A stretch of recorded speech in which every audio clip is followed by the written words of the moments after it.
এমন কোনো মানুষ কি আছেন যারা আপনাদের বিপদে আপনাদের পাশে থাকতে এসেছেন, বিশেষত যখন বিপদের প্রকৃতিটা অলৌকিক বা ভৌতিক হয়?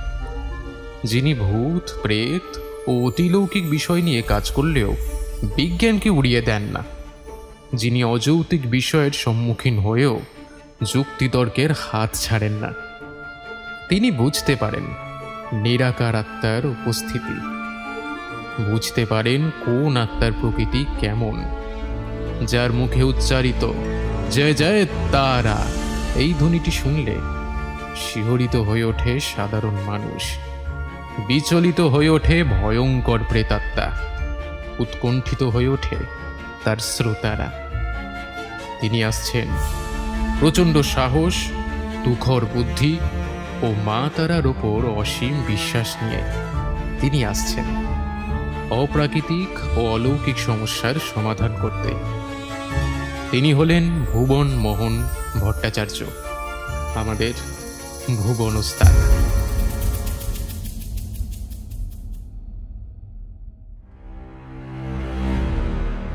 শেষ কথাটা বলার পর পারমিতা হঠাৎ আমার পেছন দিকে তাকিয়ে চিৎকার করে বলে উঠল, ওই যে ওই যে ও আবার এসেছে, ও রেগে গেছে। তুমি কেন আলমারি খুললে সুবীর? তোমার জন্য তো ও আমায় খুঁজে পেয়ে গেল, এবারে ও আর আমায় ছাড়বে না।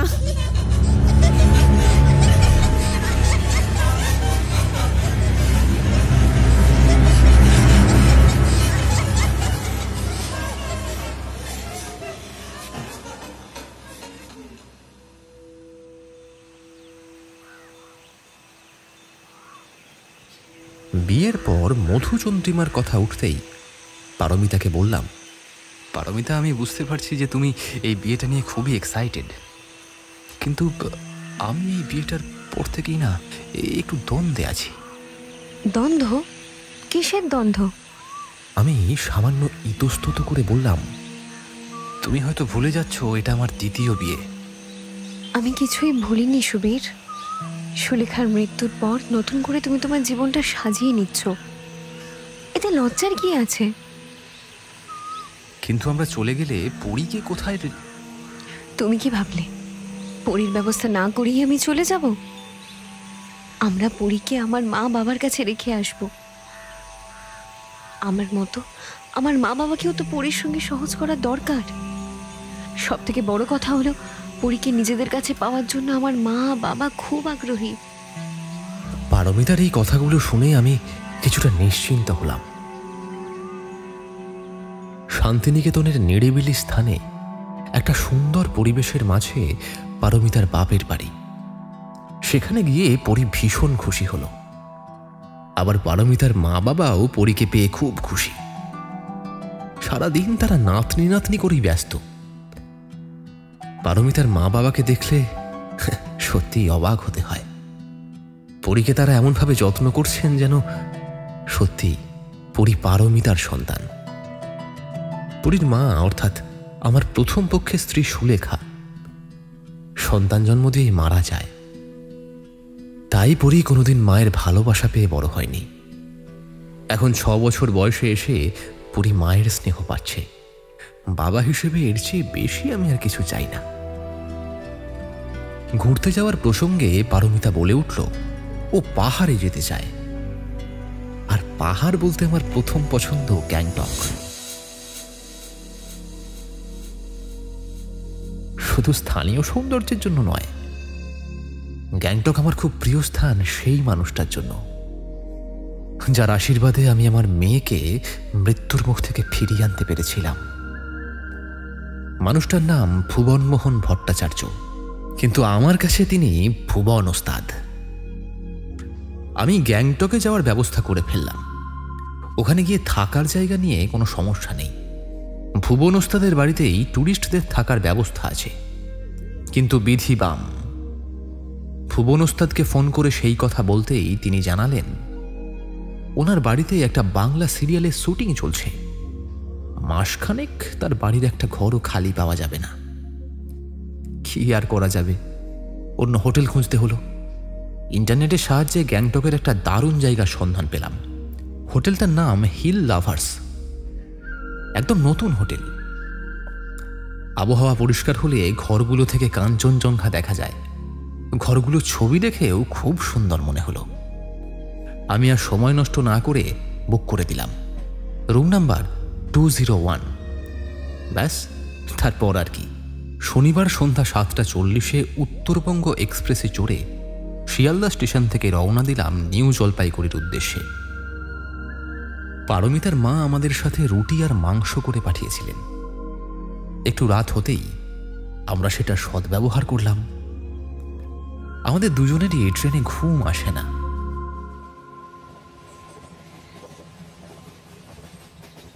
তাই খাওয়া দাওয়ার পর আমরা গল্প করছিলাম। পারমিতা ভুবন ওস্তাদকে চেনে না, তাই তাঁর বিষয়ে ওর খুব কৌতূহল। কিন্তু কলকাতায় থাকাকালীন আমার কাজের চাপে ভুবন ওস্তাদের ব্যাপারে কোনোদিনই সেইভাবে পারমিতার সঙ্গে কথা হয়নি। আজ সুযোগ পেয়ে পারমিতা জিজ্ঞাসা করল, আচ্ছা, ভুবন ওস্তাদের নাম তোমার মুখে অনেকবার শুনেছি। এটাও বুঝেছি যে তুমি মানুষটাকে খুব শ্রদ্ধা করো, কিন্তু ভদ্রলোক কে, আর তার সাথে তোমার আলাপ কবে আর কিভাবে হলো? ভুবন ওস্তাদের সঙ্গে আমার প্রথম আলাপ হয় আগের বছর।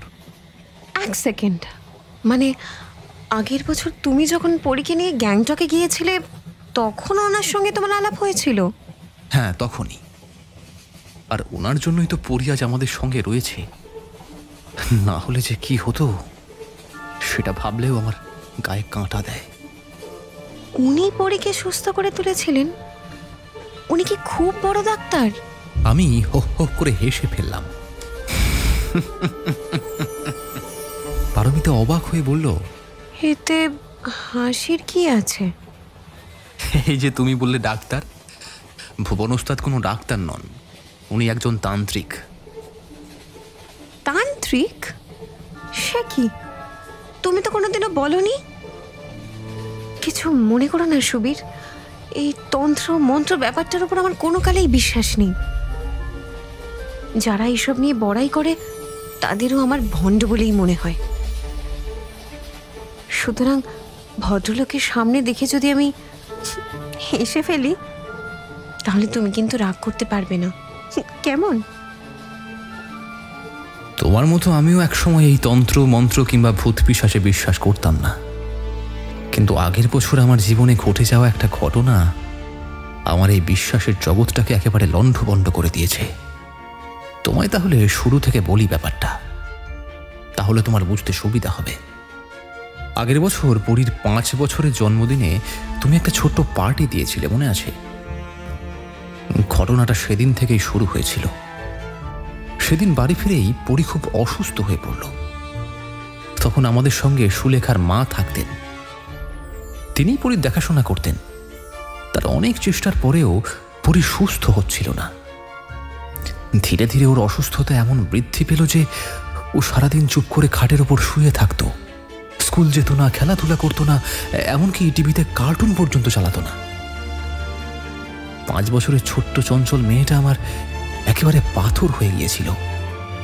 গোলগাল পরিয়ে দিন দিন শুকিয়ে কাঠ হয়ে যাচ্ছিল। কিছু খেতে পারতো না, খেলেই বমি হয়ে যেত, আবার মাঝে মাঝে রক্তবমিও হতো। ডাক্তারও 1000 রকম টেস্ট করে কোনো রোগ নির্ধারণ করতে পারলেন না। শেষ অবধি একজন ডাক্তার বলল, পরীকে নিয়ে সামান্য হাওয়া বদল করে আসলে ওর শরীরটা সুস্থ হতে পারে। আমি তখনই ওকে নিয়ে রওনা দিলাম গ্যাংটকের পথে এবং ঘটনাচক্রে উঠলাম ভুবন ওস্তাদের বাড়িতে। তিনি পরীকে একবার দেখেই বুঝতে পারলেন যে পরীকে বান মারা হয়েছে। বান? হ্যাঁ, শুকনো বান। কে মেরেছিল সেই বান? ওইটুকু মেয়ের এত বড় ক্ষতি করতে কে চাইলো? সুলেখার মা, অর্থাৎ পরীর আপন দিদা। কি বলছো তুমি? নিজের নাতনির কেউ এইরকম ক্ষতি করতে চায়? আমারও প্রথমে বিশ্বাস হয়নি, কিন্তু সুলেখার মা ধরা পড়ে গিয়ে নিজে এই কথা স্বীকার করেছিলেন। কিন্তু কিন্তু উনি এরকম কেন করেছিলেন? আসলে সুলেখার মৃত্যুটা উনি মেনে নিতে পারেননি। ওনার মনে হতো পরী অপয়া, ওর জন্যই ওর মেয়ে মারা গেছে। তাই কোনো এক নিম্নমানের তান্ত্রিকের সঙ্গে যুক্তি করে তিনি পরীর ওপর শুকনো বাণ নিক্ষেপ করেছিলেন। ফলস্বরূপ পরী সুস্থ হলেও যে বাণ নিক্ষেপ করেছিল, অর্থাৎ সুলেখার মা, মারা গেলেন। আমি শুনেছিলাম বাণ যদি নিজের লক্ষ্যে না পৌঁছাতে পারে তাহলে সেই বাণ ফিরে গিয়ে যে বাণ নিক্ষেপ করেছিল তাকেই হত্যা করে। এক্ষেত্রেও কি তাই হয়েছিল? হ্যাঁ, এইবার বুঝলে যে ভুবন উস্তাদের উপর আমার এত বিশ্বাস কেন? বুঝলাম। দেখো, আমি তোমার ভাবনাকে সম্মান করি, কিন্তু তবুও নিজে চোখে না দেখলে কি সম্পূর্ণ বিশ্বাস করা যায়? তোমায় আমি বাধ্য করব না। সময় এলে তুমি নিজে থেকেই ভুবন ওস্তাদকে বিশ্বাস করবে।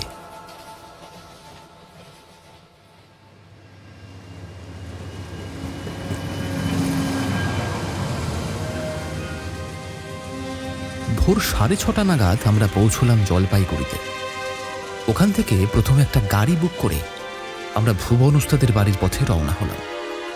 ওনার সঙ্গে দেখা না করে আমি হোটেলে যেতে পারলাম না।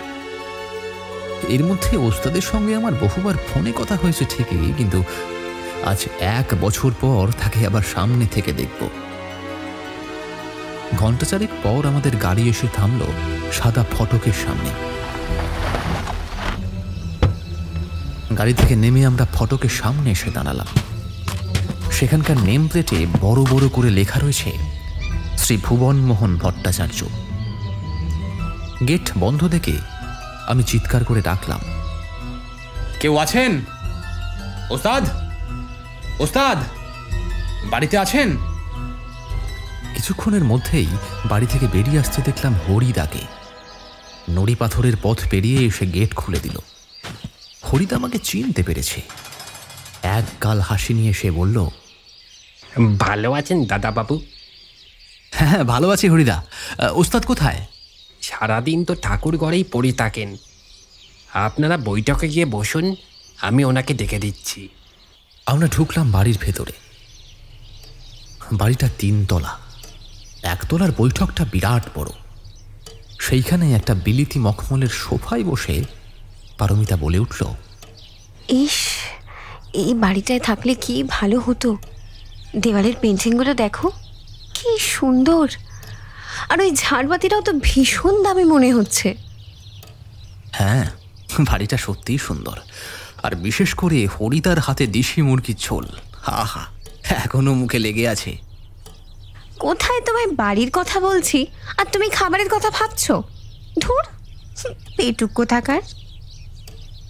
ঠিক এমন সময় বারান্দা থেকে সেই বাজখাই গলার শব্দটা শুনতে পেলাম, জয় তারা, জয় জয় তারা। পারমিতা ভীষণ চমকে উঠল। আমি বললাম, ওই যে ওস্তাদ আসছেন। আমি উঠে দাঁড়ালাম, আর সঙ্গে সঙ্গে ঘরে প্রবেশ করলেন ভুবন ওস্তাদ। বয়স 60-এর কাছাকাছি। চোখে মুখে একটা অদ্ভুত প্রশান্ত ভাব। পরনে শ্বেত শুভ্র ধুতি পাঞ্জাবি, গলায় রুদ্রাক্ষের মালা, মাথা ভর্তি সাদা চুল একেবারে কাঁধ পর্যন্ত নেমে এসছে, গায়ে রং ধপধপে সাদা। ভদ্রলোকের উচ্চতা কম করে 6.5 ফুট। আমি ওনার কাছে গিয়ে পায়ে হাত দিয়ে প্রণাম করলাম। পারমিতাও আমার দেখা দেখি ওনার কাছে গিয়ে মাথা নিচু করতেই উনি বলে উঠলেন, আরে আরে মা লক্ষ্মী, করো কি করো কি, আমি প্রণাম নিই না মা। সুবীর আচমকা প্রণাম করলো তাই নিতে বাধ্য হলাম। তোমাদের যদি একান্তই আশীর্বাদ নিতে হয় তাহলে আমার ঠাকুর ঘরে গিয়ে মা তারার আশীর্বাদ নাও। অভিমানী স্বরে আমি বলে উঠলাম, আমি কিন্তু আপনার উপর খুব রাগ করেছি ওস্তাদ। ওস্তাদ হাসতে হাসতে বললেন, এই রাগ, দুঃখ, মান, অভিমানের ভয়েতে আমি বিয়ে করলাম না। আর এখন শেষ বয়সে এসে তোমার রাগের কথা শুনতে হবে আমায়? তা রাগটা কিসের জন্য? তোমাদের বিয়েতে যাইনি বলে? হ্যাঁ, সেই জন্যই তো কত করে বললাম আপনাকে, তবুও এলেন না। আসলে তখন শরীরটা একটু খারাপ ছিল, তাই যেতে পারিনি। তবে অন্যায় যখন করেছি আমি প্রায়শ্চিত্তও করব। এবারে কলকাতা গেলে তোমাদের বাড়িতেই উঠব, কথা দিলাম। যাক, তোমরা তো অনেকটা পথ ধকল করে এসেছো, এখন একটু কিছু মুখে না দিয়ে কিন্তু তোমাদের যেতে দেব না। বসো তোমরা, আমি হরিকে চা জল খাবার আনতে বলছি। হরিদার হাতে বানানো আলু চচ্চড়ি আর লুচি খেতে খেতে আমি ওস্তাদকে প্রশ্ন করলাম, আচ্ছা আপনি যে বললেন আপনার বাড়িতে নাকি কোনো সিরিয়ালের শুটিং চলছে, তাই এসে থেকে তো কারো টিকিটিও দেখতে পেলাম না। চলছে তো বলিনি, বলেছিলাম তোমরা যখন আসছো তখন ওরাও আসবে, আর ওরা অনেক আগে থেকেই ঘরগুলো বুক করে রেখেছিল। আজ রাতের দিকেই সবাই ঢুকবে, তারপর থেকে 1 মাস এখানেই শুটিং চলবে। তা তোমরা কোথায় উঠেছো? আমরা ওই হিল লাভার্স হোটেলে উঠেছি। ড্রাইভার বলছিল যে এখান থেকে ওই 10-12 কিলোমিটার দূরে হবে। হ্যাঁ হ্যাঁ, বুঝতে পেরেছি। ওটা তো হোটেল না, লজ। জায়গাটা নতুন হয়েছে, তবে খুব সুন্দর এলাকা, একেবারে নিরিবিলিতে থাকতে পারবে। জায়গাটার আশেপাশে কোনো হোটেল নেই, পাহাড়ি রাস্তার উপরেই লজটা তৈরি করা হয়েছে। সবে সবে তৈরি হয়েছে বলে লোকের ভিড়ও তেমন নেই। কয়েক মাস পরে দেখবে ওখানে একটা ঘরও আর খালি পাবে না। খাওয়া দাওয়া হয়ে গেলে আমি আর পারমিতা ওস্তাদের বাড়ি থেকে বিদায় নিলাম। ওস্তাদ আমাদের গাড়ি অবধি ছাড়তে বেরোলেন। আমরা গাড়িতে উঠে বসতেই ওস্তাদ বললেন, খুব আনন্দ করো। হ্যাঁ, এখানে তো ঘোরার জায়গার অভাব নেই, এই কদিন ভালো করে ঘুরে বেরিয়ে নাও। শুধু একটা কথা, সব দেখে শুনে ফেরার সময় আমার বাড়ি ঘুরে যেও। শুধু ফেরার সময় কেন ওস্তাদ? এর মধ্যেই আমি আর পারমিতা আপনার সঙ্গে মাঝে মাঝে এসে দেখা করে যাব। একদমই নয়। বউকে নিয়ে প্রথম ঘুরতে বেরিয়েছ, ঘোরা ফেরাতে মন দেবে। ফেরার দিনের আগে যদি একবারও আমার বাড়ির দিকে এসেছো, তাহলে কিন্তু এই বাড়িতে ঢুকতেই দেব না। এই যে মা লক্ষ্মী, তোমার এই কর্তাটিকে বেশি মাথায় তুলো না কিন্তু, মানুষটা কিন্তু খুব ঘোরেল। পারমিতা আর আমি দুজনেই হেসে বিদায় নিলাম। ওস্তাদের বাড়ির সামনে থেকে গাড়িটা ঘুরল হিল লাভার্স লজের দিকে। মনটা খুব ভালো লাগছিল আমার। সুলেখার মৃত্যুর পর কোনোদিন যে আবার নিজের জীবনটাকে গোছাতে পারবো তা আমি ভাবিনি। পারমিতা আমার জীবনে আশীর্বাদ হয়ে এসেছে। ও আসার পর থেকেই আমি আর আমার মেয়ে নতুন করে ভালো থাকতে শিখেছি। সারা জীবন এটাই আমি চেয়েছিলাম, স্ত্রী কন্যা নিয়ে একটা সুখের সংসার। গাড়ি বেশ কিছুক্ষণ চলার পর একটা পাহাড়ি টিলার সামনে এসে থামল। টিলার পাশ থেকে সিঁড়ির মতো 10-12টা ঢিপি উঠে গেছে টিলার ওপর দিকে। আমরা গাড়ি থেকে নেমে আগামীকাল কোথায় কোথায় ঘুরতে যাব ড্রাইভারের সঙ্গে সেই বিষয়ে আলোচনা করলাম। আমাদের ড্রাইভার গুরুং বলল সে আগামীকাল খুব ভোর ভোর গাড়ি নিয়ে চলে আসবে। পাহাড়ি টিলার ওপরে কিছু দূর এগোতেই দেখলাম সেই লজটা। ভারী সুন্দর এই জায়গাটা। 360 ডিগ্রি জুড়ে শুধু পাহাড়ি পরিবেশ। পারমিতাকে দেখে বুঝলাম সেও ভীষণ খুশি হয়েছে। লজে প্রবেশ করতেই ম্যানেজার ভদ্রলোক নিজে এসে আমাদের হাতে একটা ফুলের তোড়া দিয়ে বলল, নমস্কার স্যার, আসুন আসুন ম্যাডাম, আপনাদের ঘর খুব সুন্দর করে সাজানো আছে। বেয়ারা আপনাদের লাগেজ তুলে দেবে, আপনারা আমার সঙ্গে আসুন। ভদ্রলোকের সঙ্গে আমরা দোতলায় 201 নাম্বার রুমে ঢুকলাম। রুমটা দেখেই আমার চোখটা জুড়িয়ে গেল।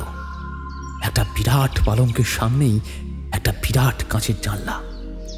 ঘরের এক পাশে একটা বড় আলমারির সঙ্গে একটা ড্রেসিং টেবিল, আর সামনেই একটা ফায়ার প্লেস, এবং খাটের পাশে রয়েছে একটা টেবিল ল্যাম্প।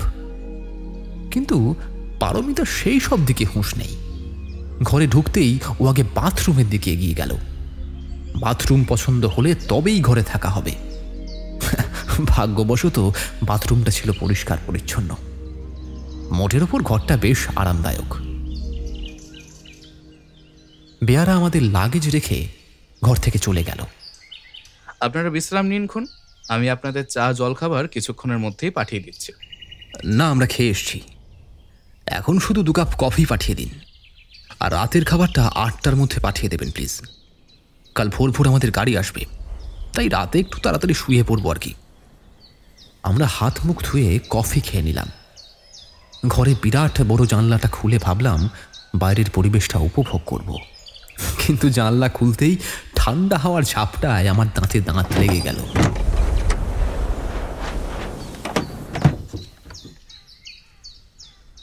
সঙ্গে সঙ্গে জানলাটা বন্ধ করে দিলাম। এই লজের ম্যানেজার ভদ্রলোক বেশ ভালো। তিনি নিজে এসে রাতের খাবার দিয়ে তদারকি করে গেলেন। যাওয়ার আগে তিনি বললেন, স্যার আপনাদের কি আর কিছু লাগবে? আসলে রাত্রিবেলা তো কোনো স্টাফ থাকে না, তাই জন্য আগে থেকে জেনে নিচ্ছি। না না, আমাদের এখন আর কিছু লাগবে না। সঙ্গে সঙ্গেই পারমিতা বলে উঠল, রাত্রিবেলা স্টাফ থাকে না মানে? যদি রাত্রিবেলা আমাদের কোনো প্রয়োজন হয় তাহলে আমরা কাউকে পাবো না?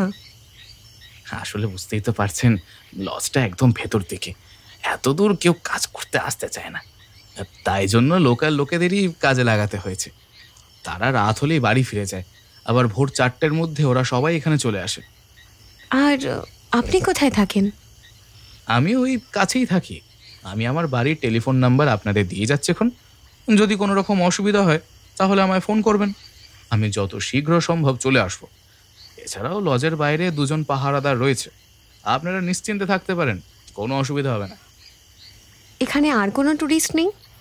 হ্যাঁ, এখন তো অফ সিজন, তাই ব্যবসা ভালো চলে না। তার উপর আবার নতুন লজ, তবে 2 সপ্তাহ পর একটা কলেজে গ্রুপ আসবে। কয়েক প্রকারের নিপাট ভদ্রলোক আছে যারা খারাপ কথাও এত ভদ্রভাবে বলে যে তাদের মুখের ওপর অসন্তোষ প্রকাশ করা যায় না। এই ম্যানেজার ভদ্রলোকটিও ঠিক তেমন। নিজের কথা শেষ করে ম্যানেজার চলে গেল।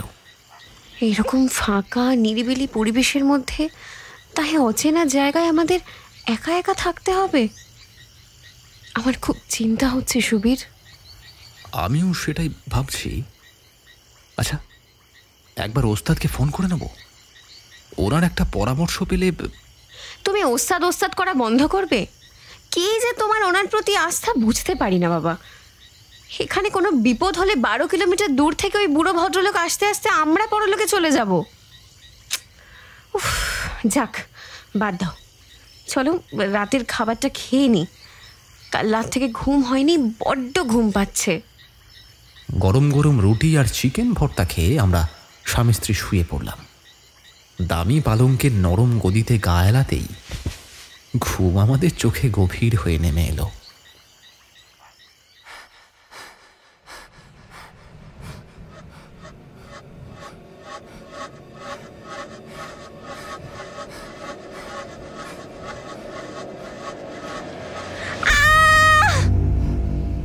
পারমিতা চিৎকার করে উঠল। আমি হুড়মুড় করে উঠে বসলাম। ঘুটঘুটে অন্ধকারে কিছু দেখতে পেলাম না, কেবল পারমিতার যন্ত্রণাময় গোঙানিটা আমার কানে এসে লাগলো। হাতড়ে হাতড়ে খাটের পাশে রাখা টেবিল ল্যাম্পটা জ্বালিয়ে দেখলাম পারমিতা নিজের গলায় হাত দিয়ে ছটফট করছে। আমি ব্যস্ত হয়ে বললাম, কি হয়েছে পারমিতা? তোমার শরীর খারাপ লাগছে? আমার গলায়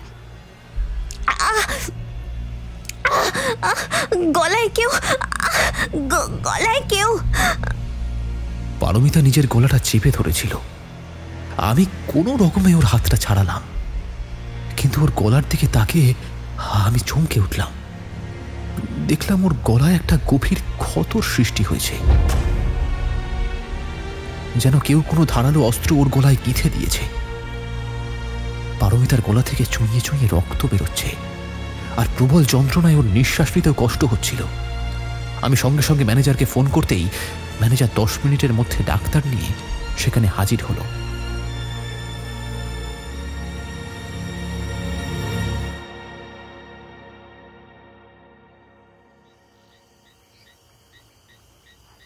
ডাক্তার দেখে জানালেন ক্ষত খুব একটা গভীর নয়, চিন্তার কোনো কারণ নেই। সামান্য কটা ওষুধ দিয়ে তিনি চলে গেলেন। ডাক্তার চলে যাওয়ার পর আমি ঘরের দরজা বন্ধ করে পারমিতার কাছে এসে বসলাম। শান্ত স্বরে মাথায় হাত বোলাতে বোলাতে জিজ্ঞাসা করলাম, তোমার কি হয়েছিল পারমিতা? নিজের নখ দিয়ে তুমি অমনভাবে নিজেকে আঘাত করলে কেন? পারমিতা আমার দিকে অবাক হয়ে তাকিয়ে বলল,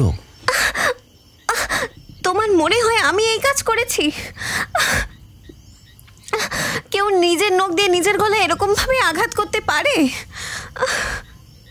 হ্যাঁ, হয়তো জেনে শুনে করোনি, কিন্তু আমরা অনেক সময় নিজেদের অজান্তে অনেক রকম আঘাত নিজেদের করে ফেলি। তুমি আমার কথা বিশ্বাস করো, আমি এই কাজ করিনি। তবে কে করেছে এই কাজ? ভূতে?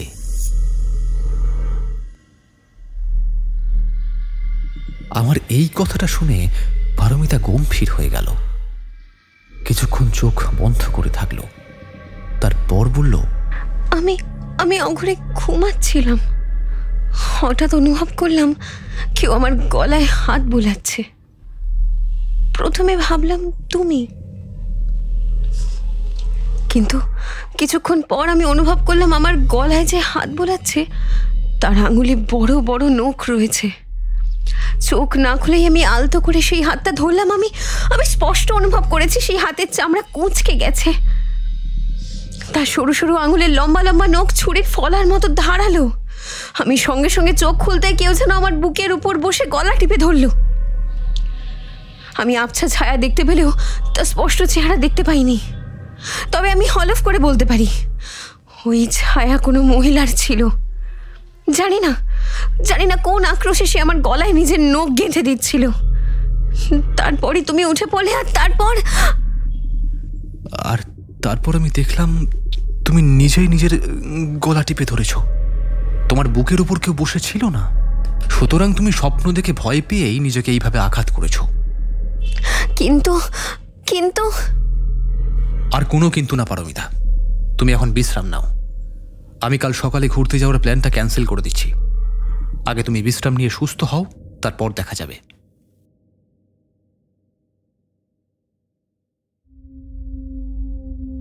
সারা রাত আমার ঘুম এলো না। পারমিতাকে চোখে চোখে রাখতে রাখতেই ভোর হয়ে গেল। আমি ড্রাইভারকে ফোন করে ট্যুরটা ক্যান্সেল করলাম। তারপর ঘরে এক কাপ চা নিয়ে খবরের কাগজে মন দিলাম। পারমিতা তখন অঘরে ঘুমোচ্ছে। আমি পারমিতার মাথায় হাত রেখে বুঝলাম ওর জ্বর এসেছে। ওষুধ একটা না খাওয়ালে জ্বরটা নামবে না, কিন্তু কিছু না খেলে তো ওষুধ খাওয়ানো যাবে না। তাড়াতাড়ি স্নান সেরে আমি রিসেপশনে ফোন করলাম খাবার অর্ডার করবার জন্য, কিন্তু কেউ ফোন তুলল না। পারমিতা তখনও ঘুমোচ্ছে দেখে আমি বাইরে থেকে দরজাটা চাবি দিয়ে নিচে খাবার অর্ডার দিতে এলাম। তারপর ওপরে এসে ঘরে ঢুকে সামনের দৃশ্য দেখে আমি হতভম্ব হয়ে দাঁড়িয়ে রইলাম। পারমিতা যেমন শুয়েছিল তেমনই শুয়ে আছে, কিন্তু সারা ঘরের মেঝেতে ছড়িয়ে ছিটিয়ে রয়েছে আমাদের জামা কাপড়। আমাদের লাগেজ খুলে কেউ যেন আমাদের জামা কাপড় ছুঁড়ে ছুঁড়ে মাটিতে ফেলেছে। আমি তাড়াতাড়ি পারমিতার কাছে গেলাম। ওর গায়ে হাত দিয়ে বুঝলাম জ্বরটা আরো বেড়েছে। তাহলে কি জ্বরের ঘরে বিরক্ত হয়ে এই কাজ করেছে সে? কিন্তু মনটা বিশ্বাস করতে চাইল না। পারমিতা খুবই ঠান্ডা মাথার মেয়ে, তার পক্ষে এরকম কাজ করা একেবারেই অসম্ভব। তবুও আর কোনো যুক্তিসঙ্গত কারণের অভাবে আমি সেটাই মেনে নিলাম। আস্তে আস্তে পারমিতাকে ডাকলাম, কিন্তু ওর দিক থেকে কোনো সাড়া পেলাম না। ডাক্তার বলেছিলেন এখন যত রেস্ট নেবে ততই তাড়াতাড়ি সুস্থ হয়ে উঠবে। আমি ভাবছি আজ একবার ভুবন ওস্তাদের বাড়ি যাব, ওনাকে এই ব্যাপারটা জানানো দরকার। লাগেজগুলো আবার ভালো করে গুছিয়ে রেখে আমি বাথরুমে ঢুকলাম। স্নান সেরে বাথরুম থেকে বেরোতেই আমার নজর পড়ল খাটের দিকে। এতক্ষণ সেখানে পারমিতা শুয়েছিল, কিন্তু এখন আর ওকে দেখতে পেলাম না। এলোমেলো বিছানাটা সম্পূর্ণটাই ফাঁকা। এই শরীর নিয়ে মেয়েটা গেল কোথায়? তাড়াতাড়ি ব্যালকনিতে গেলাম, না সেখানেও কেউ নেই। দরজা খুলে বারান্দায় গিয়ে দেখলাম কেউ নেই। ঘরে এসে রিসেপশনে ফোন করলাম, তারাও জানালো পারমিতাকে নিচে যেতে দেখেনি। তাহলে মেয়েটা গেল কোথায়? ঘরের মধ্যে থেকে কেউ তো আর কর্পূরের মতো উবে যেতে পারে না। হঠাৎই খটখট করে শব্দটা আমার কানে এসে লাগলো। শব্দটা অত্যন্ত কাছ থেকে আসছে। এপাশ ওপাশ তাকিয়ে দেখলাম, কিন্তু সেই খটখট শব্দর উৎসখানা আমি খুঁজে পেলাম না। এমন সময় আমার চোখ পড়ল আলমারিটার দিকে। আলমারিটা বন্ধ। আমি পা টিপে টিপে সেদিকে এগিয়ে গেলাম। আলমারির হাতলটা ধরে টান মারতেই দেখলাম আলমারির ভেতরে জবুথবু হয়ে বসে আছে পারমিতা। আমি দেখে তো চমকে উঠলাম। আমি বললাম, তুমি ওখানে কি করছো? এসো, বেরিয়ে এসো। আমি পারমিতাকে টেনে আলমারি থেকে বের করতে চাইলাম, কিন্তু ও আমার হাতটা কামড়ে দিল। আমি ছিটকে সরে এসে বললাম, আচ্ছা তোমার কি মাথা খারাপ হয়ে গেছে পারমিতা? ওইভাবে আলমারির মধ্যে ঢুকে বসেছিলে কেন? পারমিতা আমার দিকে তাকিয়ে ফিস ফিস করে বলল, বাইরে বেরোলেও আমায় মেরে ফেলবে। কে কে মেরে ফেলবে তোমায়? ওই বুড়িটা, ওই বুড়িটা। হ্যাঁ, কোন বুড়ি? এখানে তো কোনো বুড়ি নেই। বুড়িটার নাম মিসেস টেলর। ও বলেছে তোমার সঙ্গে থাকলেই ও আমায় মেরে ফেলবে। শেষ কথাটা বলার পর পারমিতা হঠাৎ আমার পেছন দিকে তাকিয়ে চিৎকার করে বলে উঠল, ওই যে ও আবার এসেছে। ও রেগে গেছে। তুমি কেন আলমারি খুললে সুবীর? তোমার জন্য তো ও আমায় খুঁজে পেয়ে গেল। এবারে ও আর আমায় ছাড়বে না। কিন্তু আমি পেছনে ফিরে কাউকে দেখতে পেলাম না। পারমিতাও জ্ঞান হারালো। আবার ডাক্তারকে ডাকা হলো। ডাক্তার এসে পারমিতাকে দেখে বলল, পারমিতার প্রেশার অত্যাধিক লো, জ্বরের ঘোরে উল্টোপাল্টা বকছে। জ্বর নামলে আস্তে আস্তে সব ঠিক হয়ে যাবে। আমি কড়া ডোজের অ্যান্টিবায়োটিক আর জ্বরের ওষুধ দিয়ে দিচ্ছি। ওকে কিছু খাইয়ে ওষুধগুলো খাইয়ে দেবেন, কেমন? ওষুধ খাওয়াবো কি করে ডাক্তারবাবু? ও তো কিছুই খেতে চাইছে না। সারাদিন শুধু মরার মতো পড়ে আছে, আর মাঝে মাঝেই ওই রকম উল্টোপাল্টা কাজ করছে। কিচ্ছু করার নেই মিস্টার ঘোষ, আপনাকে চেষ্টা করতেই হবে। আজকের দিনটা চেষ্টা করুন, যদি সম্ভব না হয় তাহলে কালকে হসপিটালাইজড করতে হবে। ডাক্তারবাবু চলে গেলেন। দুপুরের দিকে পারমিতাকে ঘুম থেকে তুলে কিছু খাওয়ানোর চেষ্টা করলাম, কিন্তু পারলাম না। ওষুধ অবধিও ওকে খাওয়ানো গেল না। পারমিতার চোখের মণিটা আরেকটু বড় হয়েছে বলে মনে হচ্ছে, আর গায়ের রংটাও সাদা ফ্যাকাশে হয়ে গেছে। আচমকা দেখলে ওকে মনে হবে ওর শরীরে যেন রক্তের অভাব হয়েছে। চোখের নিচে একটা কালো গর্তের সৃষ্টি হয়েছে। ডাক্তারের কথা মতো কালই হয়তো ওকে কোনো ভালো নার্সিংহোমে ভর্তি করতে হবে। বিয়ের পর ঘুরতে এসে এইরকম বিপদে পড়তে হবে জানলে আমি ওকে নিয়ে আসতাম না। পারমিতার মুখের দিকে তাকিয়ে খুব খারাপ লাগলো। আহারে, ঘুরতে আসা নিয়ে আমার থেকে বেশি উৎসাহ ওর ছিল, কিন্তু আজ সেই মেয়েটাই বিছানায় পড়ে রয়েছে। ওর সঙ্গে সঙ্গে আমারও খাওয়া দাওয়া মাথায় উঠেছে। সারাদিন শুধু ঘরের মধ্যে বসে পারমিতাকেই পাহারা দিয়ে চলেছি। আমাদের বিশাল ঘরের বড় জানলার সামনে দাঁড়িয়ে আজ কাঞ্চনজঙ্ঘাটাও দেখতে পেয়েছি, কিন্তু এইরকম মনোরম পরিবেশ উপভোগ করার মতো মানসিকতা এই অবস্থায় আমার নেই। সন্ধ্যার দিকে আমার একটু চোখ লেগে এসেছিল।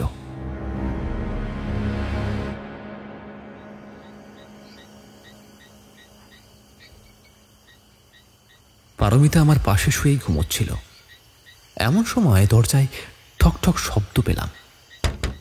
হাত ঘড়িতে দেখলাম সন্ধ্যে 7টা বাজে। এই সময় তো কারুর আসার কথা নয়। খাট থেকে নেমে পায়ের জুতোটা গলিয়ে দরজাটা খুলে দিলাম। সামনে যাদের দেখলাম তাদের আমি ঠিক চিনি না। একজন মাঝবয়সী পুরুষ এবং একজন মহিলা আমার দিকে তাকিয়ে আছে হাসি হাসি মুখ করে।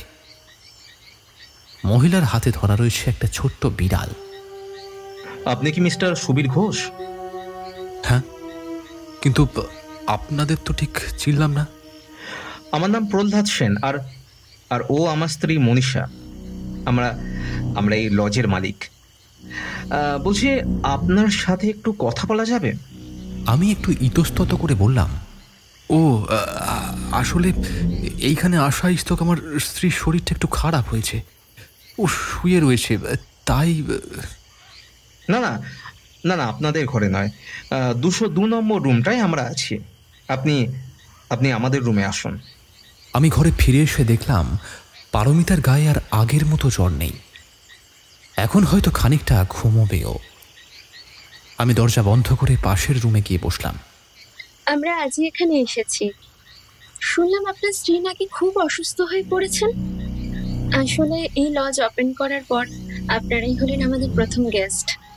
আপনাদের সঙ্গে এরকম হচ্ছে জেনেই আমরা আপনার সঙ্গে কথা বলতে এলাম।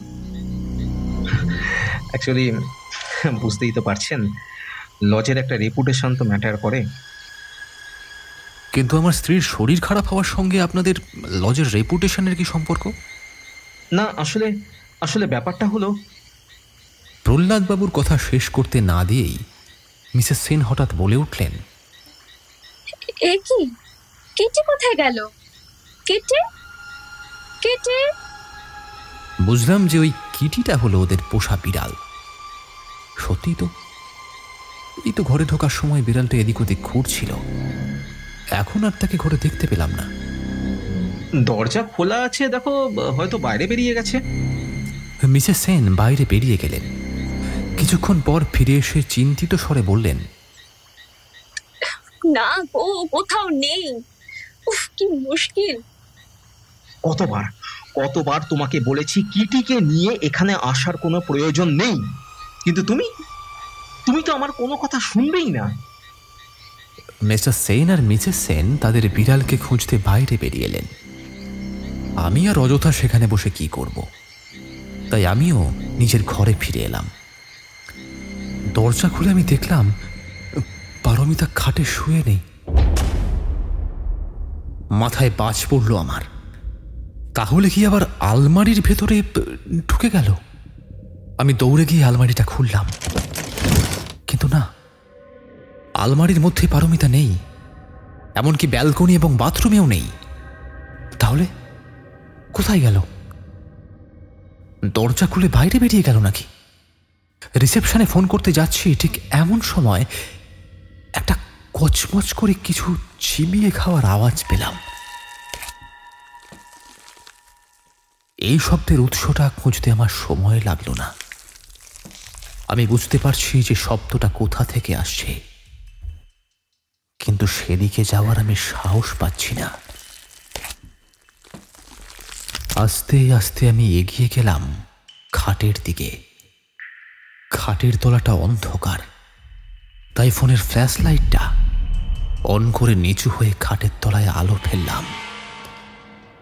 তারপর আমি যা দেখলাম তা দেখে আমার হাড় হিম হয়ে এলো। আমি দেখলাম পারমিতা খাটের তলায় বসে মিস্টার সেনের বিড়ালটাকে মেরে কচমচ করে চিবিয়ে খাচ্ছে।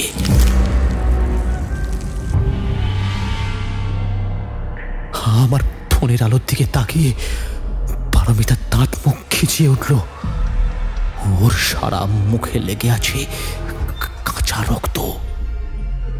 ওই ভয়ানক দৃশ্য দেখে আমার মুখ থেকে আর্তনাদ বের হয়ে এলো। সেই রকম মারাত্মক জোরে আমি আর কোনোদিন চিৎকার করিনি। আমার চেঁচানোর শব্দতেই মিস্টার আর মিসেস সেন এবং ম্যানেজার ঘরে এসে ঢুকলেন। আমি ততক্ষণে ছিটকে জানলার সামনে বসে থরথর করে কাঁপছি।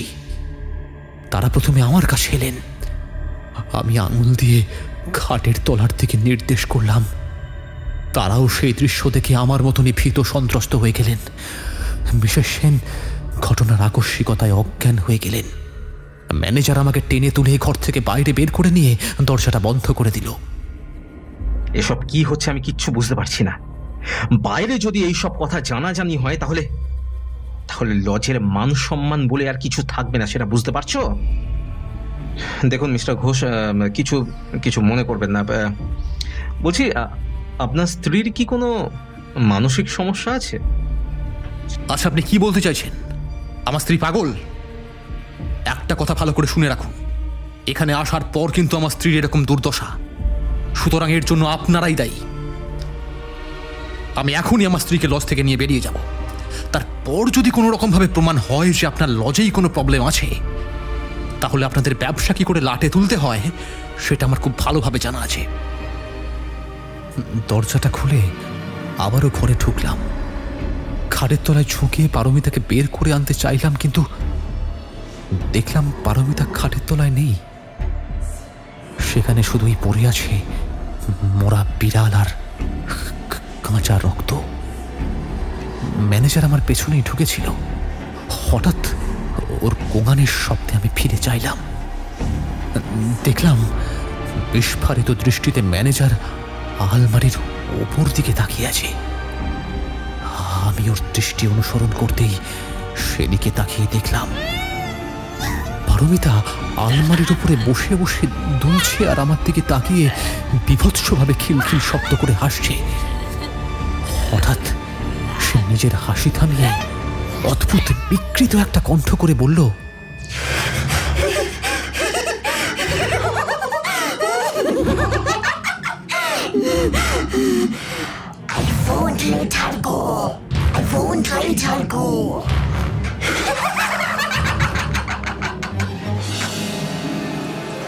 অর্থাৎ আমি ওকে যেতে দেব না। আমি তাড়াতাড়ি ঘর থেকে বেরিয়ে দরজাটা বন্ধ করেই ম্যানেজারকে বললাম, আপনি আমাকে একটা সাহায্য করবেন? হ্যাঁ স্যার, বলুন কি করতে হবে? আমার একজন আত্মীয় থাকে এই কিছু দূরেই, ওকে এখানে আনা প্রয়োজন। স্যার স্যার দেখুন, উনি যদি এই সব কথা শুনে রটিয়ে দেন তাহলে আমাদের লজের ব্যবসা মাথায় উঠবে। অনেক টাকা খরচা করে এই লজ আমি তৈরি করেছি। এখন কোনো ঝামেলা হলে আমার স্ত্রীকে নিয়ে আমায় পথে বসতে হবে। যদি আপনার লজে কোনো রকম বিপদের আশঙ্কা থাকে, তাহলে আমি যে মানুষটাকে ডাকছি সেই মানুষটাই একমাত্র আপনার সাহায্য করতে পারে। ম্যানেজার বাবু আর দেরি করবেন না, চলুন আমাদের বেরোতে হবে।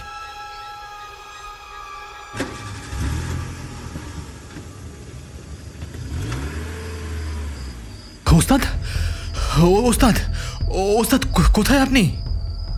আজ ওস্তাদের বাড়ির মূল দরজাটা খোলা পেয়ে আমি ওস্তাদকে ডাকতে ডাকতে এক ছুটে তার বৈঠকখানায় ঢুকে পড়লাম। আরে আরে কাট কাট, এই কে তুমি ভাই? হুড়মুড় করে শুটিংয়ের মাঝে ঢুকে আসছো। ওস্তাদের বৈঠকে শুটিং চলছিল। যিনি আমাকে ধমক দিলেন সম্ভবত তিনি ডিরেক্টর। আমার এই শুটিংয়ের কথা মনেই ছিল না। কোনো উত্তর না দিয়ে আমি বৈঠকখানায় ফ্যাল ফ্যাল করে দাঁড়িয়ে রইলাম। সুবীর, তুমি এখানে? আমার পেছন থেকে ভেসে এলো ওস্তাদের কণ্ঠস্বর। এ কি, এরকম ঝোড়ো কাকের মতো অবস্থা কেন তোমার? কিছু হয়েছে? সর্বনাশ হয়ে গেছে ওস্তাদ। পারমিতা, পারমিতা। কি হয়েছে পারমিতার? এসো আমার সঙ্গে আমার ঘরে এসো। সরি ডিরেক্টর সাহেব, আপনি আপনার কাজ করুন। No problem sir. ওস্তাদ আমাকে নিজের ঘরে নিয়ে গিয়ে আমার হাতে এক গ্লাস জল দিলেন। এক ঢোকে আমি পুরো জলটা খেয়ে ওনাকে পুঙ্খানুপুঙ্খ সম্পূর্ণ ঘটনাটা খুলে বললাম। ঘটনাটা বলার সময় একটা কথাও বাদ দিলাম না। পুরো ঘটনাটা শুনে ভুবন ওস্তাদ স্তম্ভিত হয়ে গেলেন। আমার দিকে তাকিয়ে তিনি বললেন, এত কিছু ঘটে গেল আর তুমি আমায় একবার ফোন করে জানাতে পারলে না? তাহলে আমি নিজে ওখানে চলে যেতাম। আমি ভেঙে পড়লাম। কাতর স্বরে বললাম, আমি বুঝতে পারিনি ওস্তাদ ঘটনাটা এইদিকে ঘুরে যাবে। প্রথমে আমি ভেবেছিলাম যে সামান্য জ্বর হয়েছে, কিন্তু এখন বুঝতে পারছি যে ব্যাপারটা আমার হাতের বাইরে চলে গেছে। আপনি এবার আমাকে কিছু উপায় বদলে দিন। মিসেস টেইলর কে? কে মিসেস টেইলর? প্রথমে প্রশ্নটা শুনে আমি অবাক হলাম। তারপর মনে পড়ল আলমারিতে লুকিয়ে থাকার সময় পারমিতা বলেছিল কোনো এক বুড়ি মহিলা যার নাম মিসেস টেইলর, সে নাকি ওকে মারতে চাইছে। আমি ওস্তাদকে বললাম, হ্যাঁ মিসেস টেইলর যে কে আমি তা জানি না। আমি জীবনে ওর মুখে এই নাম কোনোদিন শুনিনি। আহা, আমি বলতে চাইছি মিসেস টেলরের ব্যাপারে তুমি ওই লজের মালিকদের কিছু জিজ্ঞাসা করনি? আমি মাথা নিচু করে বললাম, আমার খেয়াল ছিল না ওস্তাদ। কেন ছিল না? বিপদে পড়লে মাথা ঠান্ডা রাখতে হয় সুবীর। তবে আমার কি মনে হয় জানো, পারমিতাকে কেউই ওই ঘরটা থেকে এত সহজে বের করতে পারবে না। মেয়েটা কোনো একটা বিটকেল আত্মার খপ্পরে পড়েছে, যে পারমিতাকে ওই ঘরের বাইরে যেতে দিচ্ছে না। এখন তাহলে কি হবে ওস্তাদ? তুমি এই ঘটনার মর্মার্থ বুঝতে পারলে না? কোন ঘটনা? এই যে সেই আত্মা চাইছে না যে পারমিতা ওই ঘরের বাইরে যাক। আমি ভ্যাবা চাকা খেয়ে ওনার মুখের দিকে তাকিয়ে বসে রইলাম। ভুবন ওস্তাদ আমার কাঁধ ধরে ঝাঁকিয়ে উত্তেজিত করে বললেন, তার মানে ওই আত্মার শক্তি শুধু ওই ঘরের মধ্যেই সীমাবদ্ধ। আমি উঠে দাঁড়ালাম, কিন্তু ওস্তাদ ওই ঘরের বাইরে ওকে কিছুতেই আনতে পারছি না আমরা। ওর ওই রূপ দেখে আমি তো ভয়ে ছিটকে জানলার কাছে পড়ে গিয়েছিলাম। ম্যানেজার এসে আমার হাত ধরে টেনে বাইরে না আনলে হয়তো আমি জানলা দিয়ে ঝাঁপ মেরে দিতাম। কি বললে তুমি? ভুবন ওস্তাদের গলায় উত্তেজনা স্পষ্ট। কি বললে? জানলা দিয়ে ঝাঁপ মারতে? কিন্তু কি করে? সে তো কথার কথা, আসলে জানলাটা বেশ বড়, আর কোনো শিক নেই, তাই ঝাঁপ মারাটা সহজ, সেই জন্যই বললাম। তুমি ফিরে যাও সুবীর, আমি কিছুক্ষণের মধ্যেই তোমাদের লজে পৌঁছচ্ছি, আর যতক্ষণ না আমি যাব তোমরা ওই ঘরের দরজা খুলবে না। ওস্তাদের কথা মতো আমি লজে ফিরে এলাম। আমার ঘরের সামনের বারান্দায় প্রহ্লাদবাবু মাথায় হাত দিয়ে বসে রয়েছেন। আমায় আসতে দেখেই তিনি জিজ্ঞাসা করলেন, কি হলো কি হলো স্যার? কোনো উপায় হলো? একজন আসছেন, তিনি না এলে আমরা কেউ ঘরে ঢুকতে পারবো না। আপনি নিশ্চিত তিনি কিছু করতে পারবেন? যদি এই কাজ কেউ করতে পারেন তাহলে শুধুমাত্র তিনিই পারবেন। ঘড়ির কাঁটা আজ যেন মন্থর গতিতে ঘুরছে। আমার সামনে একটা ঘরের দরজার ওপারে আমার স্ত্রী পারমিতা রয়েছে, কিন্তু সেই দরজা খুলে ঢুকে ওর অবস্থা আমি দেখতে পাচ্ছি না। নিজেকে খুব অসহায় বলে মনে হচ্ছে। বেশ অনেকটাই রাতে ভুবন ওস্তাদ লজে এসে উপস্থিত হলেন। ওনাকে দেখে আমার ধরে প্রাণ এলো। উনি ম্যানেজারের সামনে এসে বললেন, নিচে আমার কিছু লোক এসেছেন, একটু তাদের কাছে যান, দরকার আছে। ম্যানেজার বিনা বাক্য ব্যয়ে ওস্তাদের কথা মতো নিচে চলে গেল। আমি জিজ্ঞাসা করলাম, কে এসেছে ওস্তাদ? আমার প্রশ্নের উত্তর না দিয়ে ওস্তাদ উল্টে প্রশ্ন করলেন, কোন ঘরে আছে পারমিতা? আমি 201 নাম্বার রুমটা দেখিয়ে দিলাম। ওস্তাদ দরজা খুললেন। ঘর সম্পূর্ণ অন্ধকার। সুইচ জ্বালানো সত্ত্বেও কোনো আলো জ্বলল না।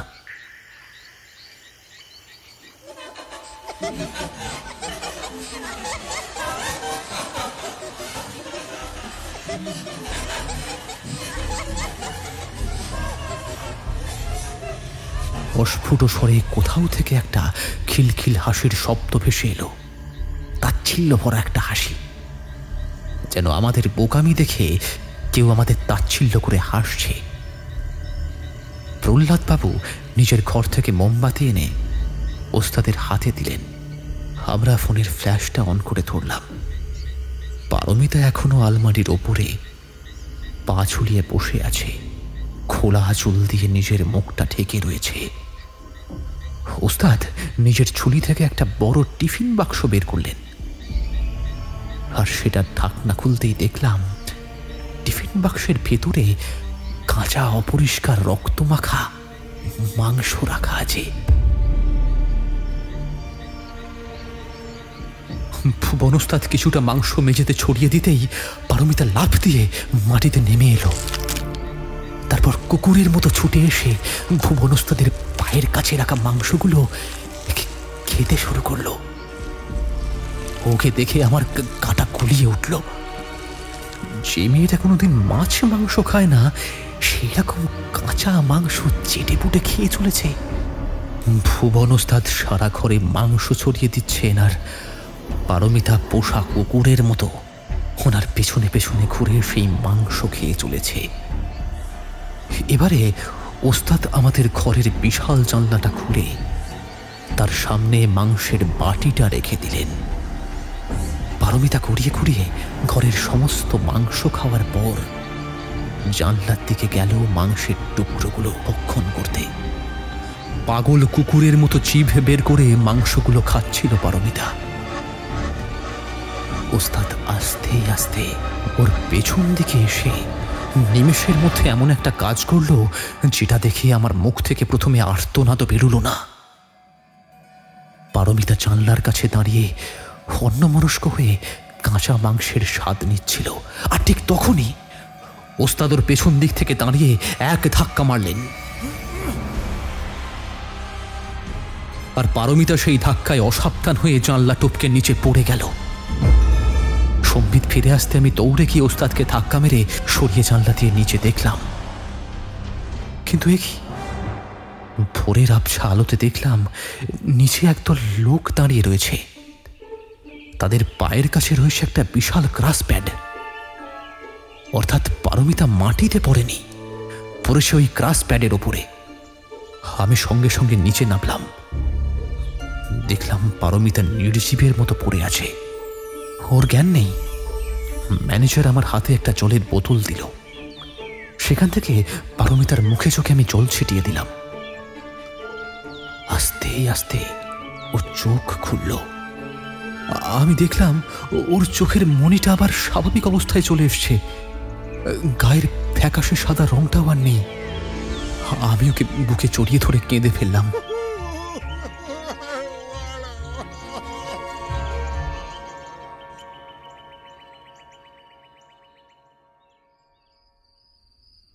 তখন বাজে সন্ধ্যা 6টা। ভুবন ওস্তাদের বাড়ির বৈঠকে বসে রয়েছি আমরা কজন, আমি, পারমিতা, ম্যানেজার প্রহ্লাদবাবু এবং মিসেস সেন। সকালে আমরা পারমিতাকে নিয়ে এখানে চলে এসেছি। ডাক্তার এসে প্রয়োজন মতো ওষুধপত্র এবং ইঞ্জেকশন দিয়ে গেছেন।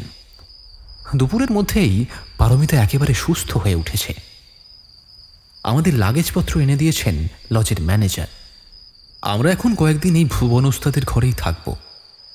ভদ্রলোক এত ভালো মানুষ যে আমাদের জন্য তিনি নিজে বৈঠকে ঘুমোবেন বলেছেন। বৈঠকে বসে থাকা সবার মনেই একটাই প্রশ্ন, পারমিতার কি হয়েছিল? ওস্তাদ আমাদের সামনে পায়চারি করতে করতে বললেন, পারমিতার কি হয়েছিল সেটা বলার আগে আমার কয়েকটা প্রশ্নের উত্তর দিতে হবে প্রহ্লাদবাবু। বলুন, কি প্রশ্ন? আপনারা এই লজ কবে কিনেছিলেন? দেখুন, এই বছর দেড়েক আগে হবে।